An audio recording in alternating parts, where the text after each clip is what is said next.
4.67 करोड़ का बजट है जो हमने सेक्शन किया हुआ है, और जैसे जैसे डिस्ट्रिक्ट एडमिनिस्ट्रेशन मांगेगी पैसा हम देते जाएंगे। म्यूनसिपैलिटी को करना है और मैं आशा करता हूँ कि 2 साल, 1.5 साल, 2 साल के अंदर कर देंगे। और एक बहुत ही बढ़िया एक कम्युनिटी हॉल बनने वाला है, जैसा कि मैंने देखा है प्रोग्राम प्लान। सर अभी आप अनाउंस किए कि स्टेडियम और मॉडर्न बस स्टैंड, कल्याण मंडप वगैरह भी बनने का प्लानिंग है, तो क्या क्या अभी, और पिटारा में क्या क्या है सर? सबसे बड़ा जो पिटारा में है, मैंने जो अनाउंस किया, जिसमें कि अनूप साई जी ने बताया पानी की कमी हमें बताई गई थी, तो ईब रिवर पे एक परमानेंट वियर बनाने की बात थी। तो उससे मुझे बताया गया कि सारा पानी का प्रॉब्लम सॉल्व हो जाएगा। उसमें जो भी पैसा लगे, मुझे बताया करीब 100 करोड़ लगेंगे। हमने कहा कि वो हम देने को तैयार हैं, क्योंकि ये पानी का प्रॉब्लम हमेशा के लिए एक सोर्स मिल जाएगा, बाकी तो पाइपलाइन लगाना है। तो वो सोर्स एक बार बन जाए तो वो गवर्नमेंट से अप्रूवल हो गया है।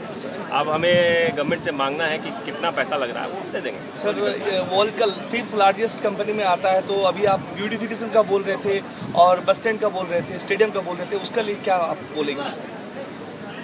देखिए, झारसुगुड़ा टाउनशिप को एक सेल्फ कंटेन्ड, एक डेवलप्ड टाउनशिप होना चाहिए, ताकि बाहर से जो भी हमारे आते हैं कंसल्टेंट्स, एक्सपर्ट्स वगैरह, उनको लगे कि अच्छे टाउनशिप का डेवलप हमने किया हुआ है और हम इन्वॉल्व रहे हैं इसके डेवलपमेंट में। प्लस कम्युनिटी के बीच में हमारा जो माइंड्स हैं, उनका सपोर्ट तो चाहिए ही। उस हिसाब से एक स्टेडियम, बस स्टैंड,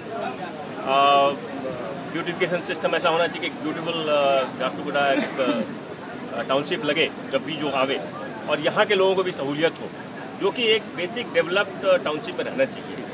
उसके लिए जो भी लगे हम तो। सर CSR को लेकर लोकसभा में भी बिल पास हो गया है, राज्यसभा में जाने वाला है, तो बजाज नगर झारसुगुड़ा के लिए जो आपका जो 60 करोड़ का अलॉटमेंट है, कितना कितना दोनों के लिए फंड अलॉट हुआ है सर? ऐसा कोई अलॉटमेंट नहीं है, ये हमारे ऊपर डिपेंड करेगा प्रोजेक्ट्स कैसे। जैसे मैंने कहा कि वाटर सप्लाई के लिए ही 100 करोड़ हम खर्च कर सकते हैं, तो कैसा प्रोजेक्ट है वो हमारे बोर्ड को हम लेके जाते हैं, और बोर्ड में फिर हम देखते हैं कि ये प्रोजेक्ट रियली कम्युनिटी के लिए ठीक है कि नहीं है, उसके हिसाब से हम समझेंगे। तो इसलिए फंड की कंस्ट्रेंट्स अभी नहीं है। हो सकता है कि इतने बड़े बड़े प्रोजेक्ट में बाद में हो सकता है कुछ हो कि नहीं हो, बाद में देखेंगे। तो ये हर साल मुझे 60-70 करोड़ खर्च करने हैं, तो आप समझ सकते हैं कि हमारे पास पैसा बहुत है, प्रॉब्लम नहीं है। जो पेरिफेरल के लिए जो लिमिट था 8 किलोमीटर, 6 किलोमीटर, 25 किलोमीटर कर दिया, तो अभी बढ़ने से डेवलपमेंट बढ़ेगा। 25 किलोमीटर में अब, जैसे कि हमारे माइंड से 25 किलोमीटर, 15 किलोमीटर के बाहर नहीं, अंदर नहीं आता था झारसुगुड़ा, अब तो आ गया।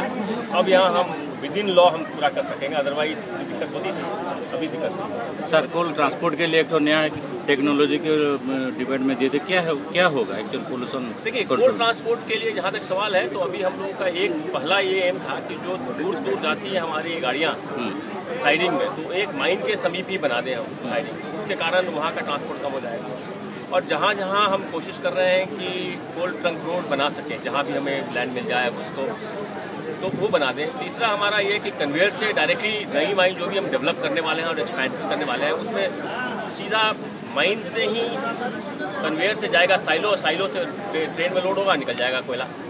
तो रोड ट्रांसपोर्ट हम कोशिश कर रहे हैं जितनी मिनिमाइज कर सकें। Thank you sir, thank you.